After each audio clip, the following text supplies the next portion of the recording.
di situ, aku nggak bisa. Bentuknya Kelihatan ini gelap banget. entahlah, samar. Os. Ada yang mau datang juga dari arah sana. Aduh.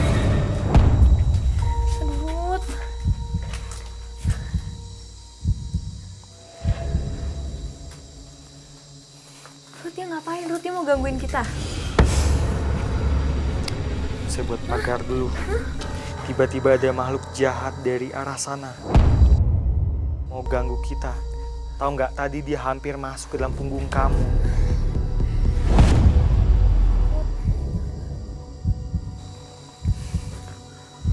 Saya lagi fokus sama yang di belakang ini.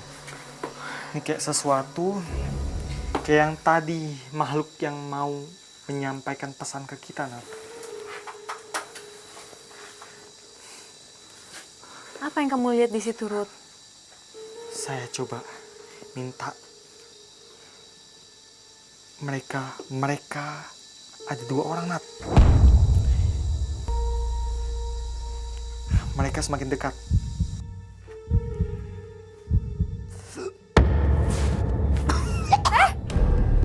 Seketika, sesuatu terjadi kepada Rudy. Ada ini nggak? Ada air nggak?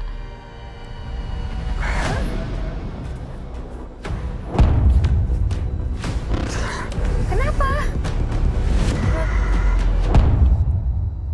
Penelusuran kami mendapat gangguan. Lantas, sosok seperti apa yang membuat Rudy seolah kehabisan nafas? Serta apakah yang dialami Rudy terikat dengan mitos kejadian naas yang menimpa 2 pekerja hingga meregang nyawa saat mencoba merenovasi villa? Tak terlepas dari adanya pertanda yang dirasakan oleh kakak dari salah satu pekerja yang tewas tertimbun longsor. Kalau ngimpi itu banyak memang. Itu sebelumnya dia meninggal, sejarak seminggu lagi tuh kan. Terus tuh ini banyak orang bawa mimpinya tuh. Tak hanya dari keluarga saja, pertanda akan adanya kejadian tersebut juga terlihat dari tingkah laku salah seorang korban seminggu sebelum peristiwa kelam itu terjadi.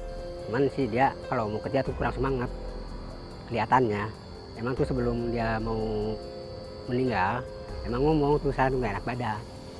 Bahkan adanya suara aneh terdengar cukup jelas dirasakan oleh warga sekitar saat malam sebelum peristiwa yang kini melandasi mitos mencekam yang membuat villa ini dianggap angker oleh masyarakat sekitar. Waktu mau ini longsor, cuman iya ada suara kuda dari atas, suara kuda semuanya yang di sini juga pada bangun. Ternyata paginya siangnya tiban longsor.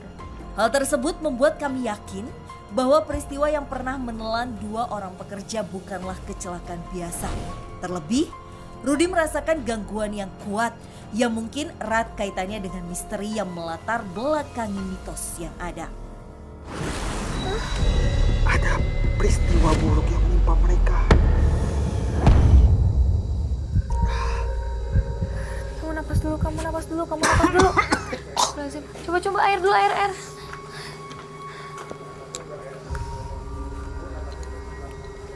Ruth. Ruth, kamu nggak apa-apa? Ruth, aku bingung ini, kamu kenapa sih? Kenapa emang sama tempat ini sih? Nat, mereka ini korban longsor. Ya ampun, ini dong tempat yang longsor tuh persis di belakang kita. Saya tiba-tiba merasakan waktu itu kejadiannya. Ada tanah yang menghimpit dada, kemudian ke arah leher, dan betul-betul kecekik. Tadi sesaat sekitar 5 detik saya berasa kayak kecekik, gak bisa nafas.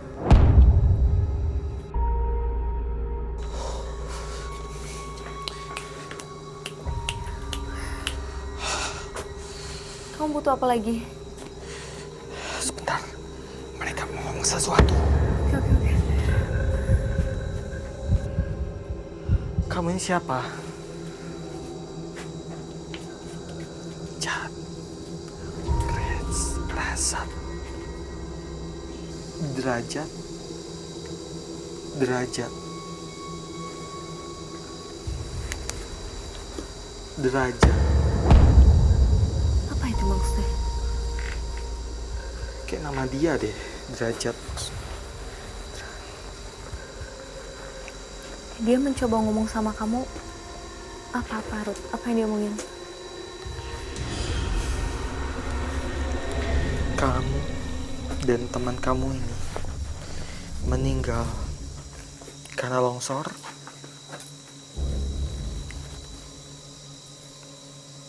Iya, meninggal karena longsor, tapi ada penyebab lain juga. Jadi ada teman dia yang berusaha menghancurkan dia. Bukan cuma dia, tapi ini temannya yang satu lagi. Kenapa?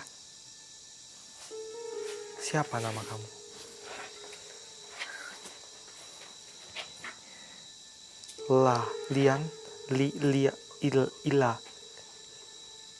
Ila atau apalah itu nama dia. Yang satu lagi. Jadi mereka ada berdua. Kamu boleh tanyain nggak? Sebetulnya di balik kejadian ini tuh ada campur tangan makhluk lain. Ini ada sesuatu yang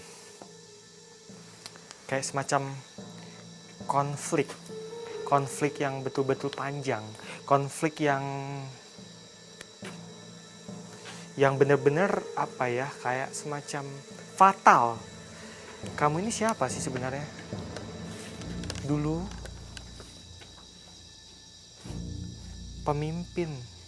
Derajat ini adalah seorang pemimpin pekerja-pekerja yang ada di sini.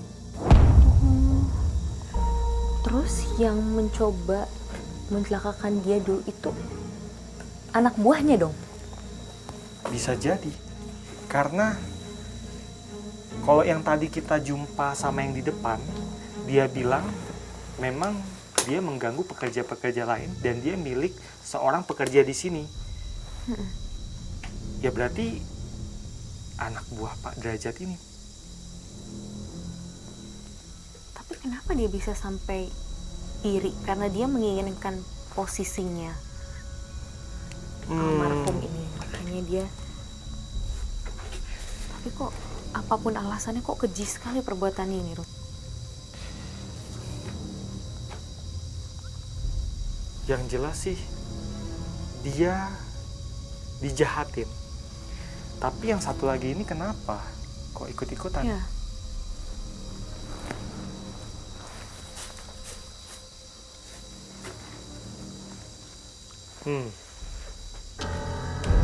Si pelaku butuh tumbal. Akhirnya yang satu lagi ini, yang bernama Ila ini kena juga. Seakan tak percaya bahwa fakta tragedi longsor yang menewaskan pendiang Bapak Derajat dan Ila di tahun 2001 bukanlah sebuah kecelakaan kerja biasa, melainkan adanya campur tangan sosok astral yang hadir lantaran rasa iri dan dendam dari salah seorang rekan kerja yang lain.